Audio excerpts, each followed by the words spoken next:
Good afternoon everyone.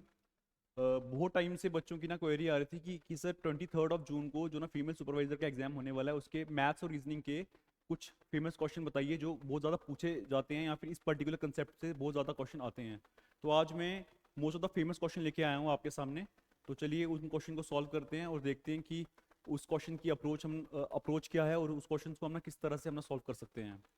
और कोई भी क्वेश्चन स्टार्ट करने से पहले आप अपने एंड से वीडियो को पॉज कीजिए। पॉज करने के बाद देखिए कि आप कितने टाइम फ्रेम में उस क्वेश्चन को सॉल्व कर सकते हैं अपने एंड से। तो फिर चलिए करते हैं स्टार्ट। सो पहला क्वेश्चन ही आपका डीआई पे आया हुआ है। This is the pie chart. Okay, pie chart for the data A B O A B. ये सारे ब्लड ग्रुप्स हैं हमारे। These are the blood groups from A to B, right. A B O A B of 150 donors. ठीक है, तो पहले ना pie chart को अपना ऑब्जर्व कीजिए। यहाँ पे हमको हर एक चीज, अगर आप देखोगे यहाँ पे, अगर विजिबिलिटी नहीं है तो मैं यहाँ पे लिख देता हूँ। यहाँ इस पाई चार्ट में जैसे ब्लड ग्रुप जो बी है उसकी जो जो सेंट्रल एंगल दिया हुआ, right. Everything is given in terms of degree. सब कुछ यहाँ पे ना डिग्री में मेंशन है। तो 129.6 डिग्री बी की है। ए की मेरे पास 72 डिग्री है। ए बी की हमारे पास यहाँ पे 57.6 डिग्री है। और 100 सॉरी, और ओ की हमारे पास 100.8 डिग्री है, राइट। सो अगर कोई चीज हमको पाई चार्ट में इन टर्म्स ऑफ डिग्री दी है तो इसका मतलब ये क्या है, these are our central angles, right. तो हम देखते हैं पूछा क्या है पहले क्वेश्चन में। The number of donors having group O is, बताना है कि ओ कितने नंबर ऑफ डोनर्स हैं जिनका ब्लड ग्रुप ओ है, राइट। तो हम पहले ओ के ना सेंट्रल एंगल को ऑब्जर्व करते हैं। ओ कितना है, 100.8 डिग्री। पर कितने में से, पूरा सेंट्रल एंगल मेरे पास कितना होता है सर, पूरा सेंट्रल एंगल होता है हमारे पास 360 डिग्री, राइट। मल्टीप्लाई है, मुझे निकालना क्या है सर, हमको निकालना है नंबर ऑफ डोनर्स। तो मेरे पास पूरे डोनर्स यहाँ पे कितने हैं मेरे पास सर, 150। तो मल्टीप्लाई बाय 150, इसको सॉल्व कीजिए आप। 0 से 0, 218 का 50.4, 29 the 225, 25.2, 3 3 the 9, 3 5 the 15, 3 1 the 3, 8 3 the 24, 1 12, 3 4 the 12, 8.4 into 5, 5 the 20, 42। तो सर क्या आंसर आ रहा है, 42 डोनर्स हैं। तो इसका ऑप्शन डी। इसका मतलब क्या है, इसका मतलब है सर इस सेंट्रल एंगल से हमने ये चीज पता की कि ओ ग्रुप को ऐसे पर्सन जिनका, ऐसे डोनर्स जिनका ओ ग्रुप है वो हमारे पास कितने आ रहे हैं, 42 आ रहे हैं। ओके, नेक्स्ट क्वेश्चन उसी डीआई पे। ठीक है, ये वाला क्वेश्चन भी होगा। What is the percentage of donor having blood group A B. A B blood group कितने बच्चों का है, या फिर मतलब कि कितने लोगों का है ए बी ब्लड ग्रुप। हम ए बी को ऑब्जर्व करते हैं। यहाँ पे ए बी का था हमारे पास 57.6 degree, right. 57.6 degree out of पूरा सेंटर एंगल कितना होता है मेरे पास, 360 डिग्री। मल्टीप्लाई है, मुझे निकालना क्या है सर, परसेंटेज निकालनी है। तो पूरी परसेंटेज ना कितनी होती है सर, पूरी कंप्लीट परसेंटेज होती है 100। तो मल्टीप्लाई बाय 100, इसको सॉल्व करो। 218, 2 to the 4, 2 to the 6, 117, 2 to the 16, 16, 116, 2 to the 16, दोबारा 9 the, right, 9 on the 9, 9 on the 9, 554, 1.6 approximately। ये मेरे पास 1.6 into 10 which is equal to 16%। तो मतलब कि मेरे पास ए बी ब्लड ग्रुप वाले जो डोनर्स हैं उनकी परसेंटेज हमारे पास कितनी आ रही है सर, 16%। तो इसका आंसर ये है। Okay okay, next question. What is the percentage of donors having blood group other than A and B.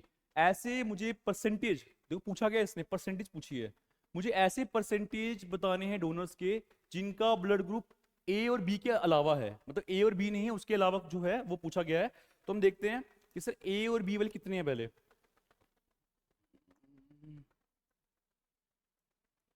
ए और बी वाले कितने हैं, देखो ध्यान से। मतलब ए और बी वाले मुझे नहीं चाहिए, तो ए और बी के अलावा कौन कौन से हैं, ए बी और ओ वाले।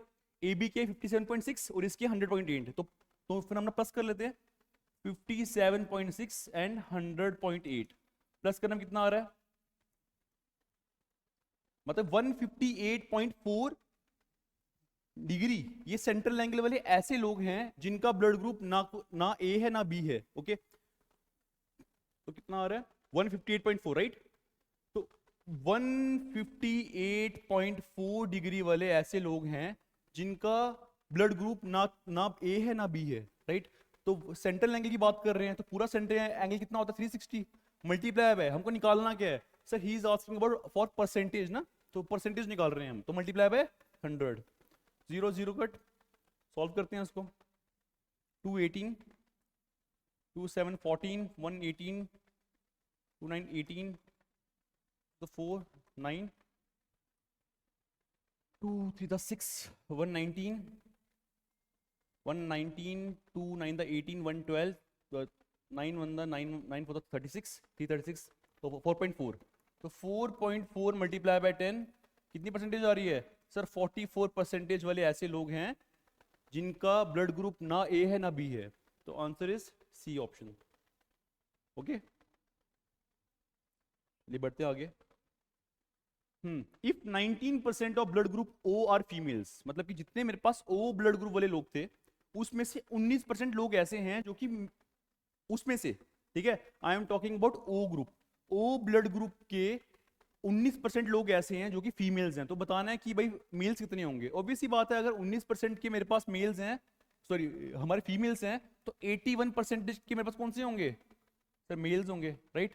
81% के मेल्स हैं, तो हम देखते हैं कि ओ ग्रुप पे कितने लोग थे, और हमने आई थिंक एक क्वेश्चन में सॉल्व भी किया था, ए ग्रुप ओ ग्रुप पे में हमारे पास 42 लोग आ रहे थे, राइट। तो 42 पर्संस में का हमको निकालना है 81%, ठीक है। देखो हमने फर्स्ट क्वेश्चन में सॉल्व किया है कि 42 लोग ऐसे हैं जिनका ब्लड ग्रुप क्या है, जिनका ब्लड ग्रुप ओ है, इसमें से 19% फीमेल्स हैं, राइट। 19% अगर फीमेल्स हैं तो मतलब 81% मेल्स हैं, और मुझे वही पूछा इसने कि how many number of males, कितने नंबर पूछे हैं, परसेंटेज में बात नहीं कर रहा है, ये बोल रहा है कि कितने ऐसे मेल्स हैं जिनका ब्लड ग्रुप ओ है, मतलब कि 81% ऑफ 42, 81 अपॉन 100 मल्टीप्लाई बाय 42, इसको सॉल्व करो, कर लेते हैं सॉल्व। 42 1 द 42 4 तो 16 1 32 33 336 2 16 1 22 33 336 एंड 4 336 अप्रोक्सीमेटली आंसर कितना आ रहा है, पॉइंट में आ रहा है, करते हैं सॉल्व इसको। 81% ना, 81 अपॉन 81 इंटू 42 तो 16 1 the 4 it was 32 2 10 1 2 3 2 2 3 4 3402 approximately answer point में आ रहा है, ठीक है। 34.02% आ रही है, मतलब कि यहाँ पे आएगा आपके पास 3402 अपॉन 100, जब आप उसको परसेंटेज में चेंज पॉइंट यहाँ पे लगाओगे तो आएगा 34.02, और अप्रोक्सीमेटली आपका आंसर बी आ जाएगा। वैसे एक्यूरेट आंसर होना चाहिए, पर अप्रोक्स आपका आंसर 34 के पास आ रहा है, ओके, तो इसका आंसर है आपका बी आंसर है, ओके, ठीक है। नेक्स्ट होगी आपकी डीआई खत्म। आगे, a machine is a soft drink factory in होगा I think in a machine in a soft drink factory fills 840 bottles in 6 hours, ठीक है। मेरे पास कोई मशीन है जो मेरे पास 840 बॉटल्स वो ना फिलअप करती है 6 घंटे में, तो बताना है कि अगर 5 घंटे में उस मशीन को अगर ऑन रख दिया जाए तो वो कितना पानी, कितने बॉटल्स, वाटर बॉटल्स वो ना वहां पे फिलअप करेगी। तो आप ही देख सकते हैं ये क्वेश्चन हमारा डायरेक्ट एंड इनवर्स प्रोपोर्शन का है, ठीक है। तो आपको मैं एक चीज पूछूंगा, जैसे मान लो मैंने मशीन को 1 घंटा ओपन किया, सपोज करो 1 घंटे में मेरी मशीन ने सपोज कि 100 बॉटल्स ना उसने फिलअप किए, तो अगर मैं उसको एक मशीन की जगह 4 बॉटल्स की बात करूं, मतलब कि 1 घंटे में 1 आवर में उसने 100 बॉटल्स फिलअप किए, अगर मैं 4 घंटे की बात करूं तो ऑब्वियस ही बात है ज्यादा देर तक अगर मशीन हमारी ऑन रहेगी तो वो 100 बॉटल्स के अलावा भाई वो 4 घंटे में 400 बॉटल्स भाई वो फिलअप करेगी, राइट। तो यहाँ पे ना जो रेशियो यहाँ पे चल रहा है ये है हमारे पास डायरेक्ट प्रोपोर्शन, ठीक है, क्योंकि एक क्वांटिटी बढ़ाने पे दूसरी क्वांटिटी भी हमारी इंक्रीज हो रही है, तो ये क्वेश्चन है डायरेक्ट प्रोपोर्शन का। तो आप इसका ना सिंपल तरीका इसका एक शॉर्टकट है, सिंपल सा एक बॉक्स बनाओ, ऊपर हम लिखेंगे कि ना कितनी बॉटल्स उसने फिल की, और यहाँ पे हम लिखेंगे टाइम। पहले बात करते हैं 840 बॉटल्स, 840 बॉटल्स उसने फिल की 6 घंटे में, तो बताना है कि कितनी बॉटल्स वो ना फिल करेगा 5 घंटे में, 5 में बताना है कि कितने, जो मैं निकालना है मैंने उसको मान लिया एक्स, राइट, मतलब एक्स में मुझे निकालना है कि भाई कितने बॉटल्स वो ना फिलअप कर पाएगा, निकालते हैं। तो याद रखना मैंने अपने प्रीवियस लेक्चर्स में ये चीज़ बताई हुई है, जब भी केस हमारा डायरेक्ट प्रोपोर्शन का होता है ऑलवेज गो फॉर व्हाट, यहाँ पे अपॉन लगा दो बस, 840 upon 6 is equal to x upon 5। यहाँ से आपका आंसर है 840 upon 6 into 5 is equal to x. Solve करोगे 6 1 द 6 6 1 द 6 1 14 6 12 to 20 6 1 the 6 2 24 6 4 24 140 140 into 5 500 570 700 bottles approximately आ रही हैं जो वो 5 घंटे में फिलअप करेगा। तो मेरी एक्स की वैल्यू कितनी आ रही है? एक्स की वैल्यू आ रही है 700 बॉटल्स, राइट। तो उसका आंसर हो जाएगा हमारे पास सी ऑप्शन हो जाएगा। Okay, next question. A farmer has enough food to feed 20 animals in his cattle for 6 days। मतलब कि एक फार्मर है, उसके पास एक पर्टिकुलर फूड है, सपोज करो ये फूड है उसके पास ये इतना फूड है, इतना एनफ फूड है कि वो 6 दिन तक अपने सारे जानवर्स को, जो भी एनिमल्स हैं उसको, उनका वो पेट भर सकता है इजिली 6 दिन तक, ठीक है।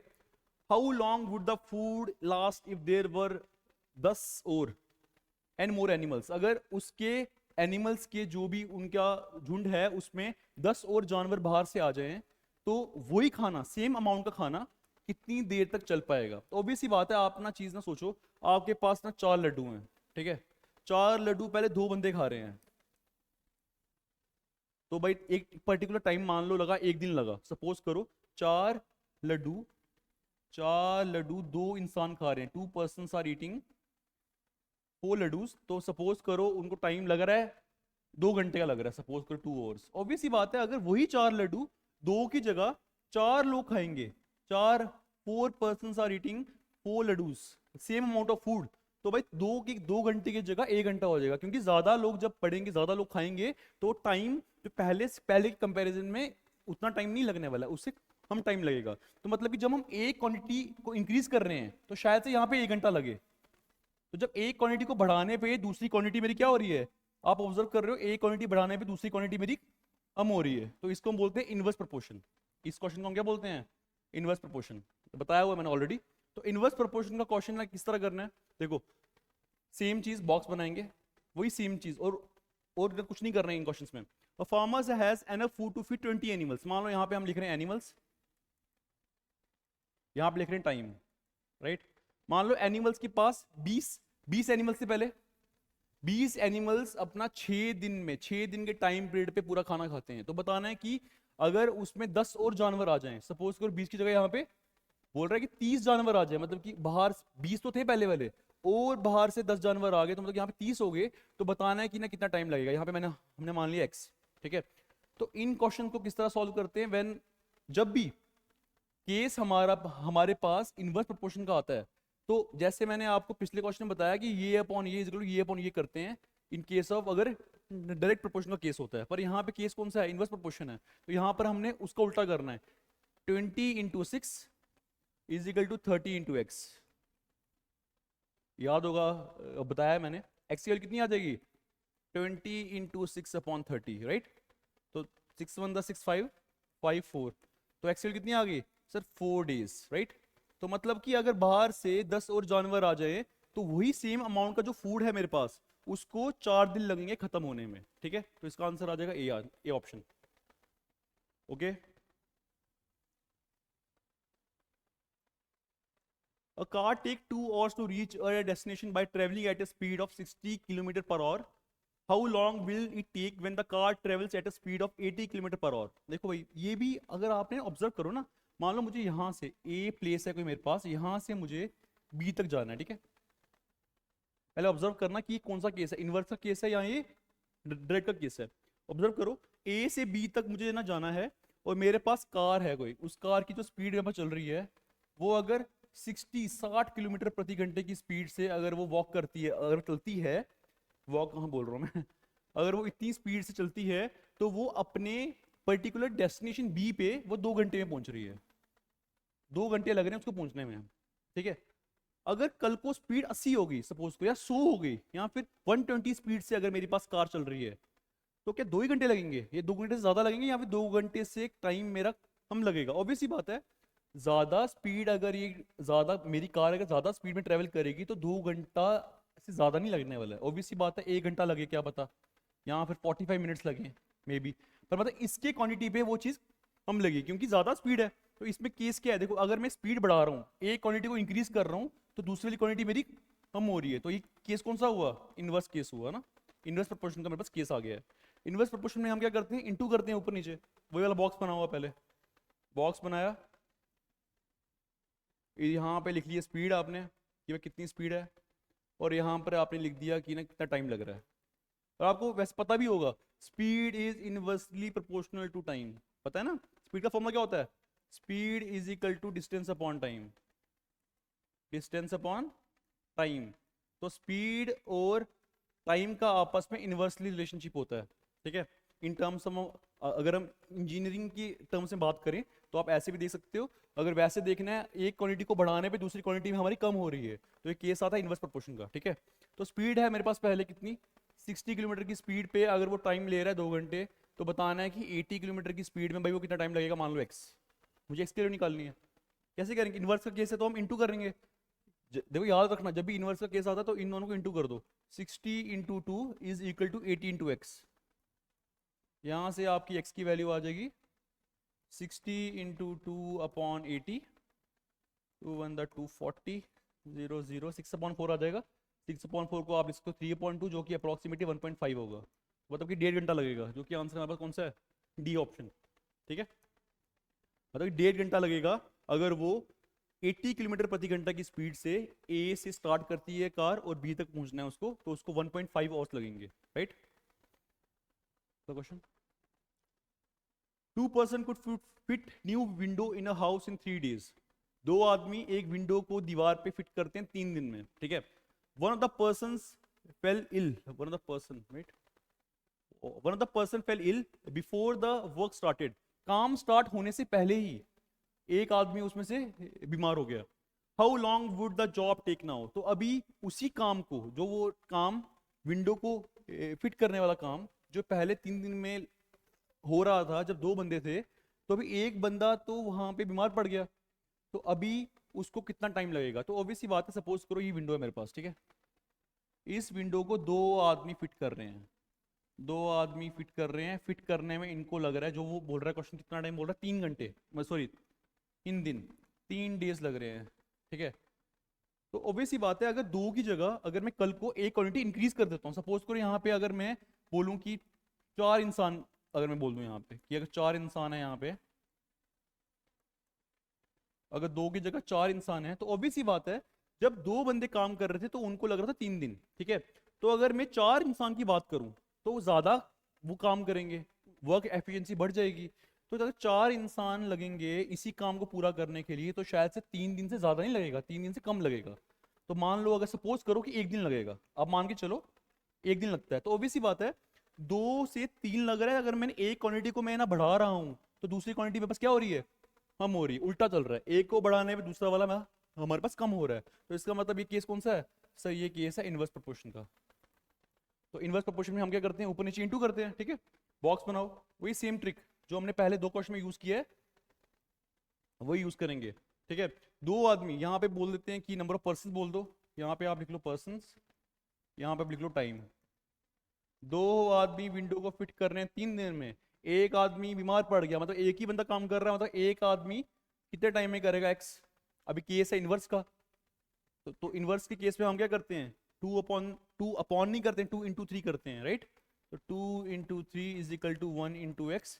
यहाँ से x की वैल्यू आ जाएगी हमारे पास 6 days लगेंगे। अगर एक आदमी उसी विंडो को फिट करने लगेगा तो उसको 6 दिन लगाने पड़ेंगे, जिसका आंसर क्या आएगा, डी ऑप्शन आ जाएगा। ओके, तो स्टार्ट करते हैं अगला क्वेश्चन।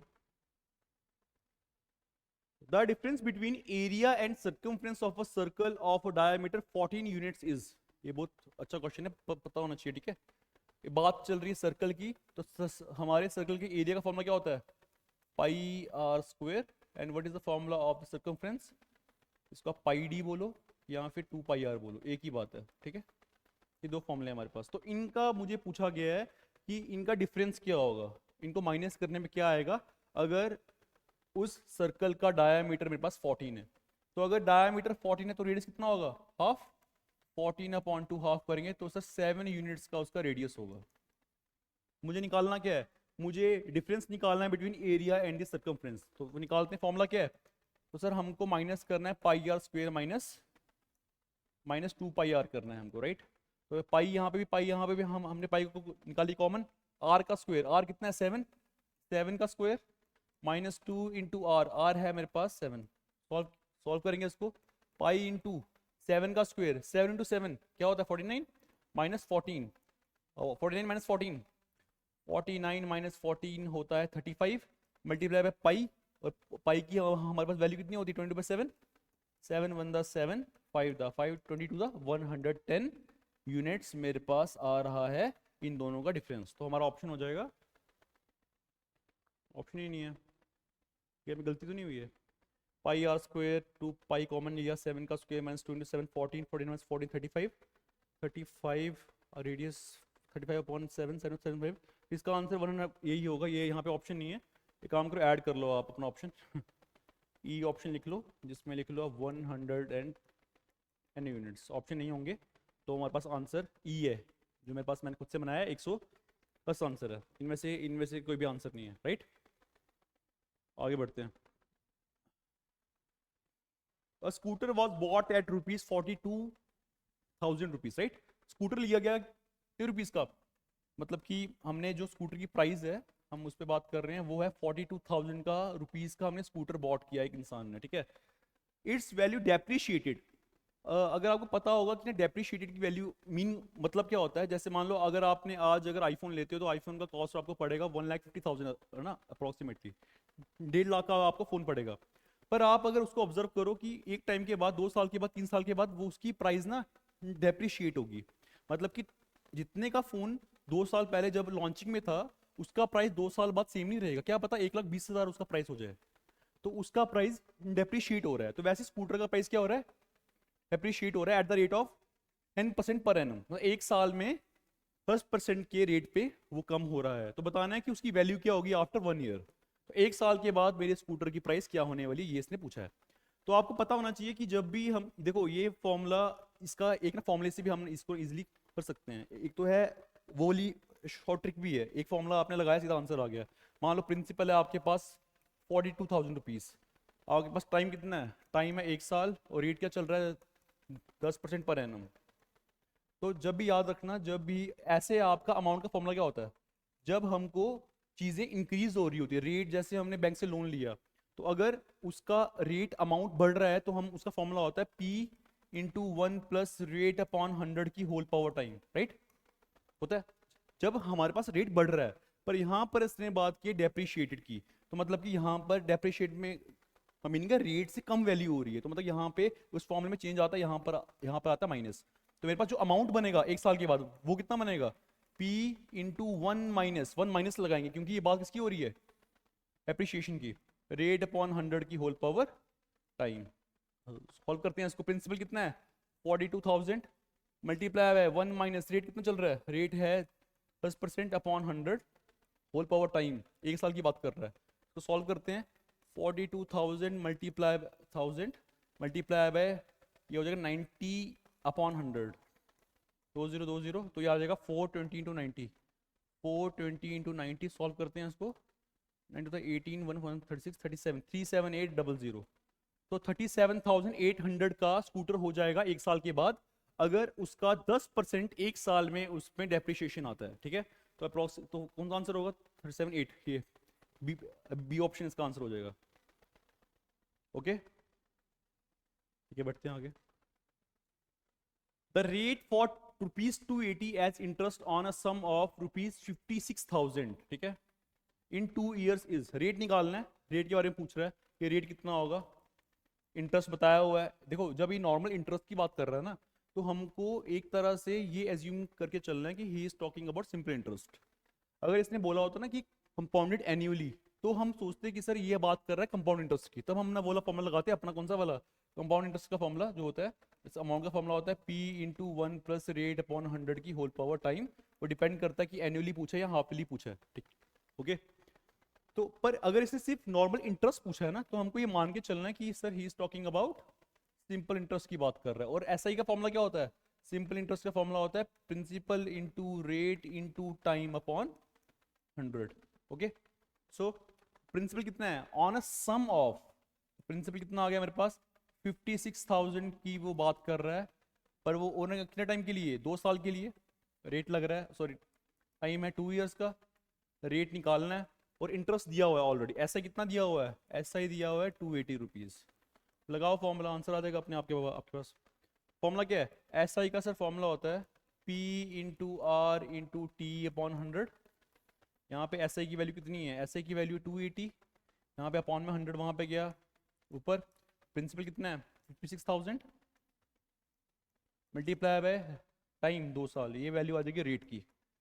सॉल्व करते हैं उसको, 1 2 3 28 1 28 2 द, तो रेट की वैल्यू आ जाएगी 1/2 इंटू 2 1/4%। और 1/4 कितना होता है मेरे पास, है 1/4 पॉइंट में दिया है, तो 1/4 होता है मेरे पास 0.25%। ऑप्शन आ जाएगा ए ऑप्शन। ओके चलिए अगला question. Meena gives an interest of ₹45, ठीक है, इंटरेस्ट मेरे पास आ गया, वही दोबारा सेम क्वेश्चन, इंटरेस्ट कितना आ गया है। देखो इंटरेस्ट की बात की है तो मतलब कि हम ये चीज एज्यूम करेंगे कि ये बात कर रहा है सिंपल इंटरेस्ट की, ठीक है। तो मेरे पास सिंपल इंटरेस्ट कितना आ गया मेरे पास 45, और सिंपल इंटरेस्ट का फॉर्मूला कितना होता है P into R into T upon 100, ठीक है, ये होता है। अभी यहीं पे हमने वैल्यू पुट करते हैं, 45 is equal to principal, P की बात की है इसने कहीं पे, 45 for 1 year at 9% rate per annum, 10 sum means मतलब कि मुझे प्रिंसिपल निकालना है, मुझे प्रिंसिपल नहीं पता है, P का P रहने दो। तो रेट क्या चल रहा है, रेट है 9% इंटू टाइम कितने साल के बोला है, 1 साल के लिए बात की है 1 ईयर अपॉन 100। तो सॉल्व करोगे 45 इंटू 100 होल अपॉन 9, 9195, 5 इंटू 100 500, मतलब कि 500 रुपए की प्रिंसिपल के लिए वो बात कर रही थी मीना। आंसर क्या आएगा इसका, सी ऑप्शन। ये क्वेश्चन इजी लग रहे हैं मुझे पता है, लेकिन जब ना पेपर में इसी तरह का एग्जाम में इस तरह का कोई भी सवाल आया तो आप ना एक तरह से हैक्टिक हो जाओगे कि सर ये क्वेश्चन वहां पे सॉल्व नहीं हो पाया, और जब आप अपने घर पहुंचोगे तो आप सोचोगे कि सर ये क्वेश्चन तो बहुत ईजी था। तो इन क्वेश्चंस की प्रैक्टिस करते रहो। मैं मान रहा हूँ कि ये क्वेश्चन अभी इजी हैं, लेकिन अपना इतना स्टैंडर्ड बना लो, इतना लेवल अपना ऊंचा कर लो कि हमारे पास अगर ये क्वेश्चन आ जाए तो हम इन क्वेश्चंस में हम 20 सेकंड लगें ज़्यादा से ज़्यादा, क्योंकि फिर आप बाकी के जो 95 क्वेश्चन, जो 90 क्वेश्चंस हैं बाकी चीज़ों पे, आप उसमें ज़्यादा टाइम ना इन्वेस्ट कर पाओ। ओके डीआई आ गई है, कोई डीआई, ठीक है, डाटा इंटरप्रिटेशन, यहाँ पे कोई इसको डीए भी बोलता है, डीए डाटा एनालिसिस, ठीक है। इस पे क्वेश्चन आया एक और इस पे क्वेश्चन आते हैं हर साल, ठीक है। तो आपको पाई चार्ट रीड करना आना चाहिए। अगर पाई चार्ट यहाँ पे शो अप हो रहा है आपको, मैं यहाँ पे मार्क कर देता हूँ, हाईलाइटर से देखता हूँ।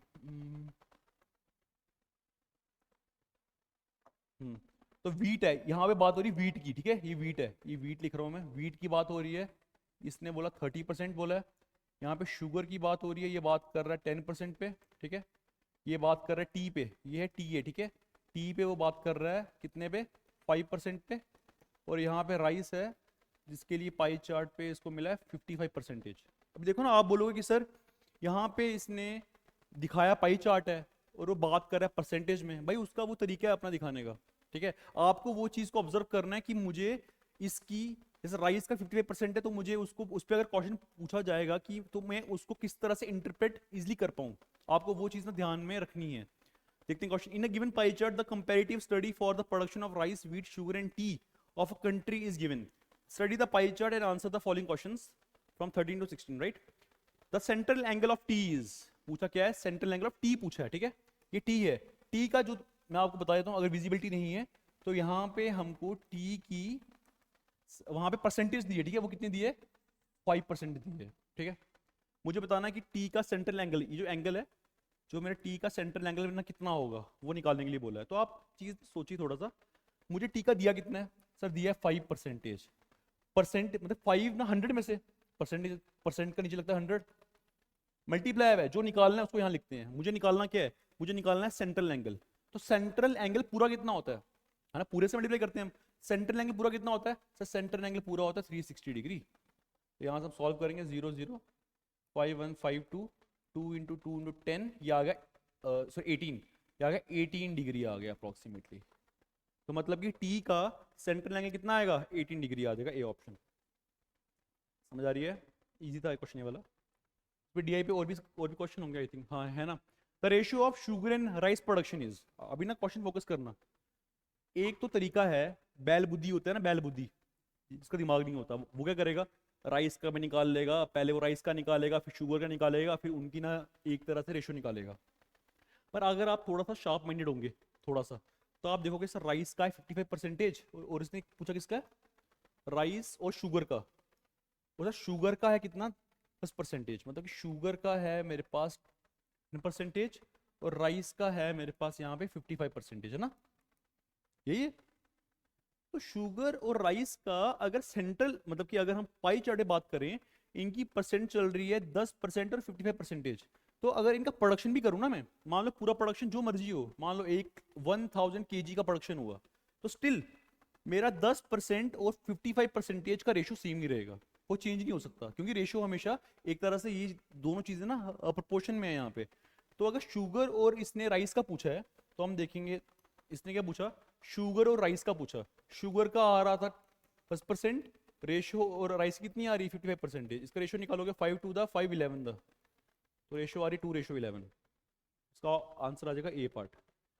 आप इसको दूसरे तरीके से भी कर सकते हो, वो क्या तरीका है, आप पहले राइस का निकालो, ठीक है, राइस का अगर आपको सेंट्रल एंगल में कन्वर्ट करना है, सेंट्रल एंगल में कन्वर्ट करो, उस तरह से करोगे तो भी आपके पास आंसर आ जाएगा। ओके, ठीक है, नेक्स्ट क्वेश्चन।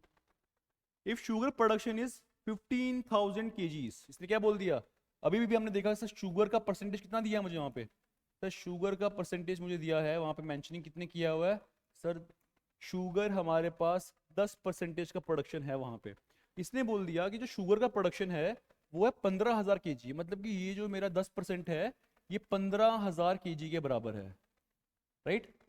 बस ये बात कर रहा है केजीज में और ये बात कर रहा है परसेंटेज में, है दोनों चीज सेम ही है, ठीक है। पर ये जो 10% है जी है किसका, ये पूरे का है, मतलब पूरे पाई चार्ट पे जितना प्रोडक्शन हुआ उसका उतना परसेंटेज की बात कर रहा है, उसका 10% हम निकालेंगे तब मेरे पास आएगा शुगर का प्रोडक्शन क्या हुआ है।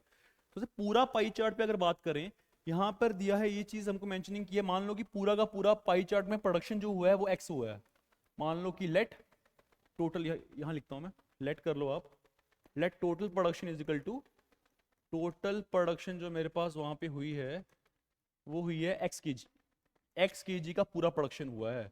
एक्स केजीस में से मेरा 10% 15,000 kg है, मतलब कि अगर मैं एक्स का 10% निकालूं तो मेरे पास आएगा 15,000 kg आएगा। इसको सॉल्व करते हैं, 10/100 into x is equal to 15,000 kg। Solve करेंगे, x is equal to 15,000 multiply by 100/10, 1,50,000, 1,50,000 है ना, सॉरी 1,50,000 kg का प्रोडक्शन हुआ है कंप्लीटली। तो इसका ऑप्शन गलत हो गया है, अच्छा वीट का पूछा है, सॉरी, अच्छा इसने पूछा वीट है, ठीक है। ये क्या है मेरे पास, ये है पूरा प्रोडक्शन है, अभी क्या है मेरे पास, ये मतलब पूरा प्रोडक्शन मेरे पास 1.5 लाख का हुआ है, 1,50,000 kgs का मेरे पास पूरा प्रोडक्शन हुआ है। इसमें से मुझे पूछा कि वीट का प्रोडक्शन कितना होगा, इसने पूछा वीट का प्रोडक्शन मेरे पास कितना होने वाला है। देखते हैं सर वीट की परसेंटेज कितनी थी हमारे पास, सर वीट की परसेंटेज थी यहाँ पे 30%, मतलब 30% मेरे पास वीट यहाँ पे आया है। तो इसका निकाल देंगे 30%, आंसर आ जाएगा 30/100 इंटू 1,50,000,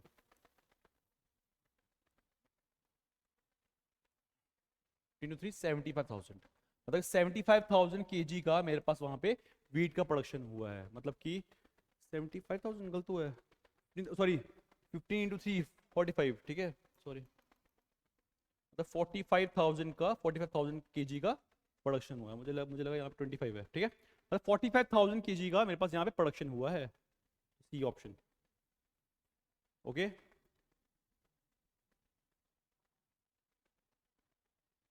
मजा आ रही है, करते हैं स्टार्ट अगला question. What is the total production if the production of tea is 500 kg? T का प्रोडक्शन कितना था वहां पे पता है आपको, टी का प्रोडक्शन था, पाई चार्ट देखो पीछे जाओ वीडियो में, टी का प्रोडक्शन था 5%, ठीक है। तो बोल दिया कि टी का प्रोडक्शन है 500 kg है, वही सेम क्वेश्चन यार, 5 मतलब 5% ऑफ पूरी प्रोडक्शन मैंने मान ली एक्स है, उसका 5% निकालने पे मेरे पास आ रहा है 500 kg आ रहा है। तो यहाँ से हम सॉल्व करेंगे 5/100 into x is equal to 500 kg। यहाँ से x की वैल्यू आ जाएगी 500 इंटू 100/5, 5 100 इंटू 100 आ जाएगा 10,000। मतलब पूरा प्रोडक्शन कितना था मेरे पास, 10,000 kg का। ऑप्शन डी ऑप्शन आ गया। ओके, चलिए आगे बढ़ते हैं। The average number of 3 number is 9। ठीक है, 3 नंबर है, ये सवाल अभी एवरेज के स्टार्ट हो गए हैं, यहाँ पे एवरेज के क्वेश्चन आ चुके हैं। The average number of 3 number is 9। 3 number है मेरे पास, कोई भी नंबर हो सकते हैं, आप मान के चलो ABC। ठीक है, ABC मेरे पास नंबर है A, B और C। इन तीनों का जब मैं एवरेज निकाल रहा हूँ, इन तीनों का एवरेज निकालने पे मेरे पास आ रहा है 9। एवरेज का मीनिंग समझते हो? एवरेज का फॉर्मूला क्या होता है? Sum of observation upon number of observation. तो मैं इनका सम करता हूँ, तो मतलब कि A plus B plus C upon number of observation कितने हैं, 3 अपॉन 3। इन तीनों का एवरेज निकालने में कितना आ रहा है, 9 आ रहा है। द फर्स्ट नंबर इज 6, पहला नंबर बोल दिया था 6 है। ठीक है, and the second number is 8, ये नंबर 8 है। तो बताना है कि थर्ड नंबर क्या होगा। मान लो वो हमारा C ही है, तो ये इजी यार, ये तो क्वेश्चन बड़ा ज़्यादा इजी हो गया। 6 एक जगह 6 पुट किया, यहाँ पे 8 पुट किया, यहाँ पे C पुट किया, अपॉन 3 की वैल्यू 9 आ रही है। सॉल्व करेंगे 8 से 14 plus C is equal to 27। तो C की वैल्यू कितनी आ जाएगी यहाँ से, 27 माइनस 14, तो मेरे पास कितना होगा 13। तो मेरे पास जो थर्ड वैल्यू होगी वो कितनी होगी, 13 होगी। तो ऑप्शन बी ऑप्शन। ज़्यादा इजी सवाल आ गए हैं अभी। ठीक है, आगे बढ़ते हैं। A man bought a shirt for ₹25। ठीक है, and sold it at a loss of 20%। एक इंसान ने $25 की शर्ट ली, ठीक है, और उसने बेच दी नुकसान पे, 20% के नुकसान पे। मतलब कि 20% का लॉस उसने कमाया उस पर। तो मतलब कि ऐसी बेच दी उसने कि भाई बेचनी है मुझे, तो 20% के लॉस पे बेच दी। तो बताना है कि SP क्या होगा, मतलब कि उसने कितने की बेची होगी। ये भी क्वेश्चन ईजी है। पहले देखते हैं लॉस कितना है। सर लॉस हमारे पास आया है 20%, तो लॉस इन रुपीज़ निकालते हैं। रुपीज़ में कितना होगा ये, 20/100 into CP। What is CP? CP ऐसा 25 की बात कर रहा है। तो कर लेते हैं सॉल्व। 4 4 1 4 5, मतलब कि $5 का उसने वहां पे नुकसान किया होगा अपना, मतलब कि $5 का उसको नुकसान हुआ है। मतलब कि उसने ली थी कितने की, 25 की, और $5 के नुकसान पे उसने बेच दी। तो ऑब्वियस सी बात है, अगर 25 की ली है, मतलब कि $25 की ली और 5 का नुकसान खाया, तो मतलब कि उसने $20 की बेची होगी। अगर किसी को ये नहीं समझ आया तो फॉर्मूला याद कर लो। फॉर्मूला क्या होता है, SP इज इक्वल टू, याद है, CP माइनस लॉस। और प्रॉफिट में क्या होता है, SP is equal to CP plus profit. वही फॉर्मूला मैंने यहाँ पे अप्लाई किया है। लॉस में हमारा माइनस होता है, माइनस किया तो $20 का उसने शर्ट बेची होगी। तो ऑप्शन आ गया B option, right. Next question. The average of 4 number is 25। 4 number है, उन 4 नंबर का मैंने एवरेज निकाला, वो एवरेज आ रहा है मेरे पास 25। If 3 of the numbers are 20 30 and 40, उसमें से 3 नंबर उसने दिए हैं ऑलरेडी। एक 20 है, एक 30 है, और एक 40 है। ठीक है, इन 3 मतलब कि है नंबर में 4 नंबर है। ठीक है, एक नंबर मान लो X है, मुझे ना ये मुझे निकालना है। इन 4 नंबर का एवरेज निकाला, वो आ रहा है मेरे पास 25 आ रहा है। मतलब कि मैंने इनको प्लस किया, वही करते हैं पहले किया, sum of observation upon number of observation, कितनी है 4 है। इनका एवरेज आ रहा है मेरे पास 25। तो बताना what is the fourth number. तो फोर्थ नंबर क्या होगा, वही क्वेश्चन रिपीट हो गया है। 20 प्लस 30 50, 50 प्लस 40 90, यहाँ पे आ गया 90 प्लस X, और 4 वहाँ पे गया, वो हो जाएगा 100। तो यहाँ से X की वैल्यू कितनी आ जाएगी आपके पास, 10। X की वैल्यू कितनी होगी, ए ऑप्शन। आई समझ? ये क्वेश्चन आप एक्सपेक्ट कर सकते हो, क्योंकि JK SSB में अगर आप मैक्सिमम पेपर्स को देखोगे तो उसमें मैथ्स और रीजनिंग का इतना हाई लेवल नहीं रहता है। तो ये क्वेश्चन आप एक्सपेक्ट कर सकते हो 23rd वाले एग्जाम में। ठीक है, चलिए आगे। If 4:7 is the ratio of boys to girls. ठीक है, 4:7, 4:7 में बॉयज और गर्ल्स है, मतलब कि ये बॉयज है और ये गर्ल्स है। आता है आपको करना।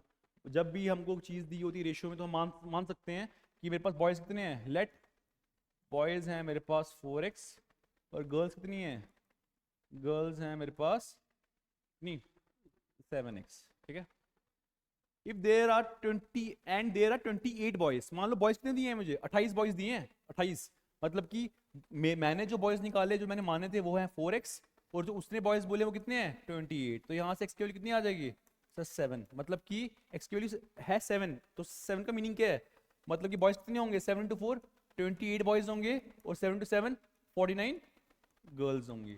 उसने पूछा क्या आगे, इसने पूछा है इसे बताओ how many girls are there, तो सिर्फ 49 गर्ल्स होंगे मेरे पास, तो डी ऑप्शन आंसर। ओके भाई ये क्वेश्चन 1 मिनट में सॉल्व हो रहे हैं यहाँ पे, तो मतलब कि आपसे मैं ये एक्सपेक्ट कर सकता हूँ कि अगर मुझे आपको किसी को समझाना ना नहीं है एग्जाम में, तो आपको ये क्वेश्चन 20 सेकंड में होने चाहिए वहाँ पे एग्जाम में आपसे।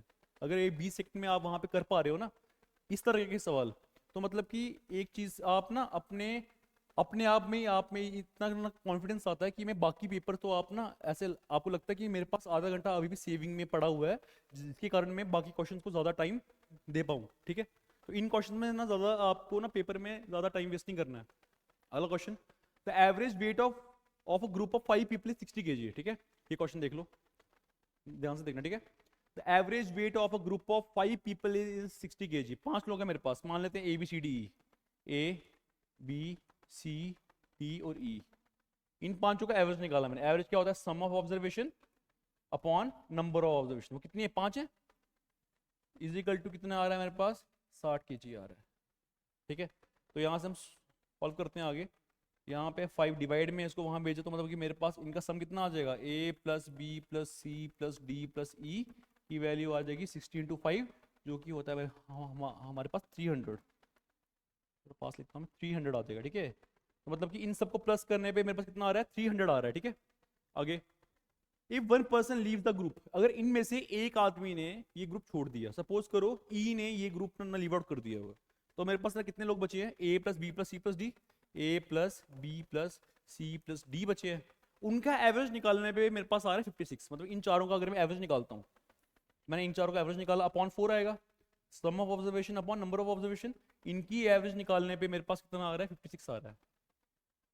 तो यहाँ से अगर मैं इसको फर्दर सॉल्व करूँ, तो यहाँ से मेरे पास a plus B plus C plus D की वैल्यू कितनी आएगी, 24 2 5 20 22 224, ठीक है। इन सबको प्लस करने में कितना आ रहा है 224 आ रहा है। अभी आपने ये चीज ऑब्जर्व करो, a plus B plus C plus D की वैल्यू है 224, मतलब कि ये जो पहले चार है a plus B plus C plus D की वैल्यू कितनी है 224 प्लस ई जो मुझे निकालना है, इसने बोला है what was the weight of the person who left plus E, इसकी वैल्यू है 300, इसको माइनस करेंगे तो ई की वैल्यू कितनी आ जाएगी 300 माइनस 224, जो कि होगा मेरे पास कितना 76, ठीक है।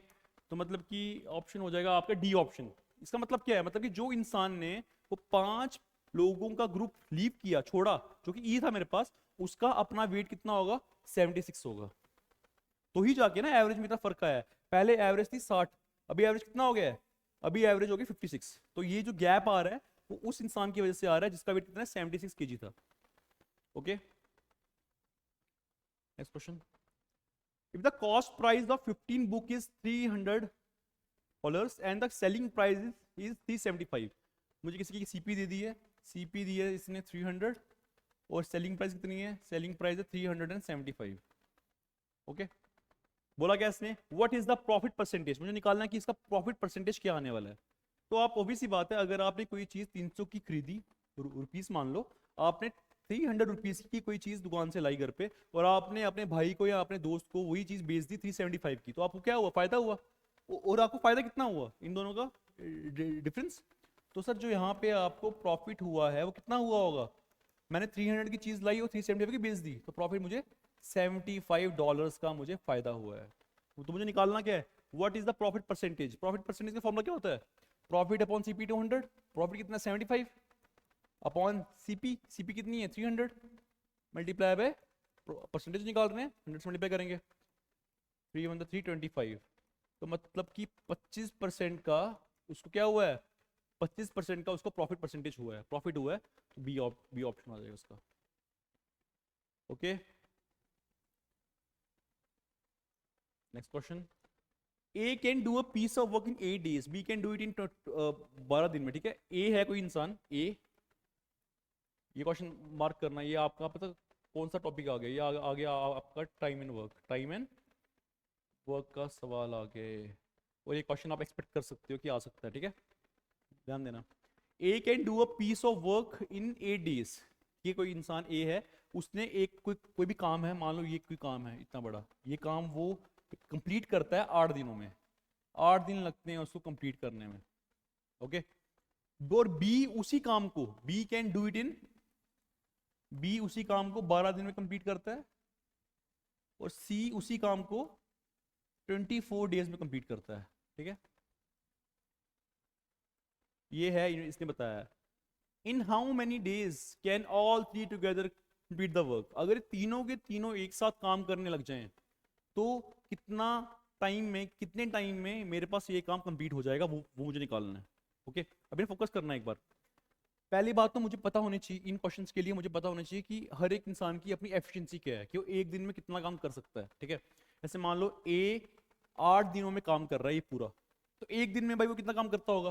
पहले हम निकालेंगे वन डे वर्क। हम क्या निकालेंगे सबसे पहले, सर वन डे वर्क क्या होगा इन सब का। वन डे वर्क हम यहाँ निकालते हैं,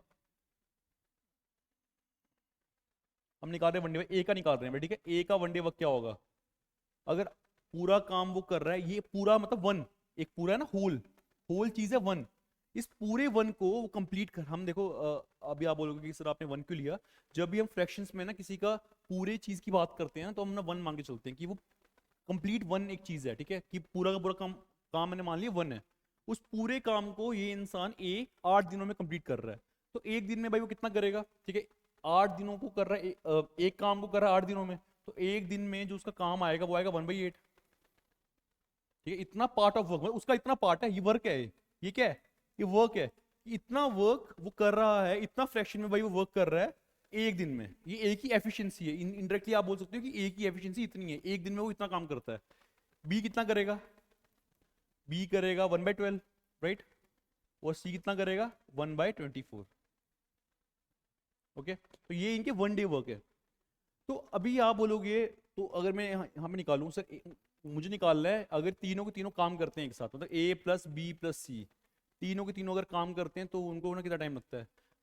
तो अभी मैं हम इन तीनों को ऐड कर देंगे, 1/8 प्लस बी कितना है 1/12 प्लस 1/24। अभी आप मुझे बोलोगे कि सर हम यहाँ पे भी तो ऐड कर सकते थे 8 12 और हमारा 24, नहीं, क्यों पता क्यों, क्योंकि पहले हमने वन डे की उनकी एफिशिएंसी निकाली, क्योंकि एफिशिएंसी कितनी है कि वो ए कितना एफिशिएंटली काम कर रहा है। तो ए की एफिशिएंसी 1/8, बी की एफिशिएंसी 1/12 एक दिन की, और इसकी है 1/24। तो हम निकाल रहे हैं A plus B plus C, one day work निकाल रहे हैं, ये क्या निकाल रहे हैं, तीनों का वन डे वर्क कितना होगा, एक दिन में कितना काम करेंगे वही वो। समझ आ रही है, एक दिन में वो कितना कितना काम करने वाले हैं। सर ये हमने प्लस कर रहे हैं, तो प्लस किया तो एलसीएम कितना आएगा, 8 12 24 का एलसीएम आएगा 24। 8 3 3 1 3, 12 2 24 1, 3 4 5 6, तो मतलब कि 6/24 वो काम करेंगे। और वर्क का और टाइम का आपस में इन्वर्सली रिलेशनशिप होता है, इन क्वेश्चंस में पता होगा आपको इन्वर्सली। तो मतलब कि इसको हमने इन्वर्स कर लिया, उल्टा कर देना, रेसिप्रोकल बताया है मैंने अपनी वीडियोस में। तो 24/6 आ जाएगा, तो 6 1 6 4 मतलब कि 4 दिन लगेंगे उसको काम कंप्लीट करने के लिए। तो ऑप्शन क्या आएगा इसका, सी ऑप्शन, 4 days।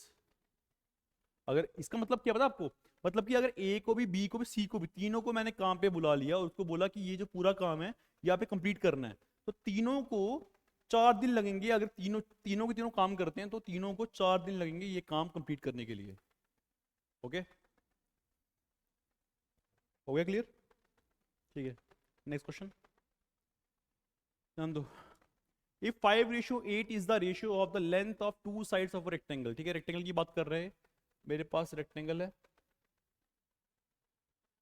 दो साइड्स की बात कर रहा है, 5:8। ऑब्वियसली बात है, अगर 5:8 की बात कर रहे हैं, हम मान लेते हैं एक आ जाएगा 5x, एक आ जाएगा 8x। तो 8x वाला मेरा थोड़ा बड़ा है, तो मान लेते हैं कि इसकी लेंथ है 8x, 8x मान लेते हैं लेंथ, और इसकी विड्थ मान लेते हैं, ब्रेथ मान लेते हैं 5x। ठीक है, ये है मेरे पास rectangle, and perimeter is 520 centimetre. इस रेक्टेंगल का पेरीमीटर दिया हुआ है। पेरीमीटर का फॉर्मूला क्या होता है, perimeter of the rectangle is equal to 2 with in bracket 1 l + b, right, या फिर आप बोलो सम ऑफ ऑल साइड्स।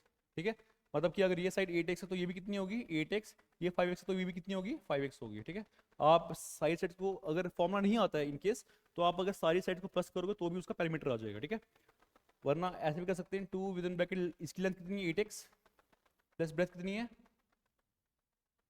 ब्रेथ कितनी है, ब्रेथ है 5x, तो ये आ जाएगा 13 इंटू 26x, ठीक है। 26x है इसका पैरामीटर, ठीक है।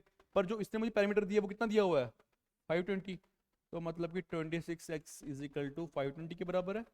यहाँ से x की वैल्यू आ जाएगी आपके पास 520 upon 26, 26 one 26 two the 20, x की कितनी आ गई 20, हम निकाल रहे हैं साइड, अगर x की वैल्यू 20 है तो उसकी लेंथ कितनी होगी 20 इंटू 8, 20 इंटू 8 कितनी आएगा 8 0 8 16, 160 आ जाएगी इसकी लेंथ, और ब्रेथ कितनी आ जाएगी 20 इंटू 5 100, मतलब कि 100 और 160 आंसर होगा इसका, ठीक है। क्योंकि रेशियो का इसने स्टार्टिंग में 5 बोला था, इसलिए 5 वाली रेशियो पहले हम मार्क करेंगे 100, तो आंसर आ जाएगा 100 और इसका 160, तो बी ऑप्शन है इसका आंसर। आ रही समझ, आगे बढ़े, एक बार देख लो, ओके।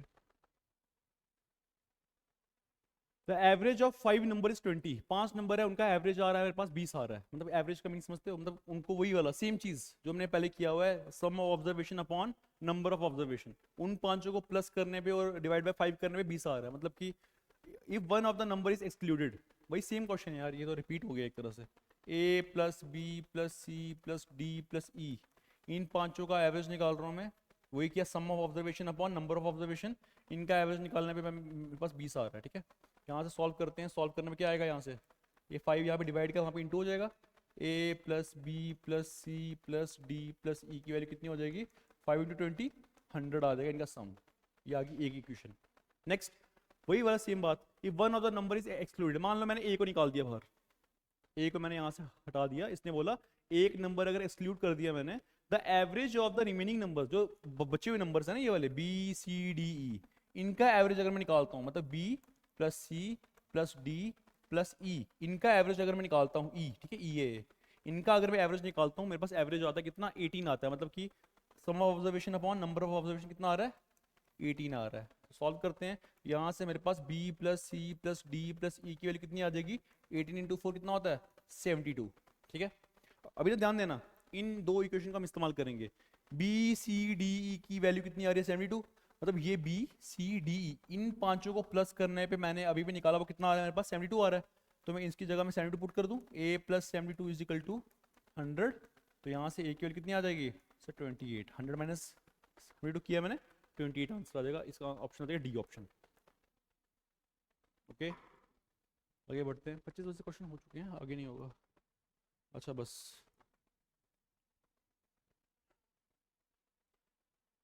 तो आज की वीडियो में यहीं पे एंड करते हैं, इसके अलावा कोई भी इन क्वेश्चंस में आपको कोई भी अगर किसी भी तरह का डाउट रहता है तो आप हमको कमेंट में ज़रूर बताएं, और अगली वीडियो आपको कौन से टॉपिक पे चाहिए, और आई थिंक आपका 23rd को एग्ज़ाम है, तो all the best for the exams, आपका एग्ज़ाम अच्छा हो, थैंक यू।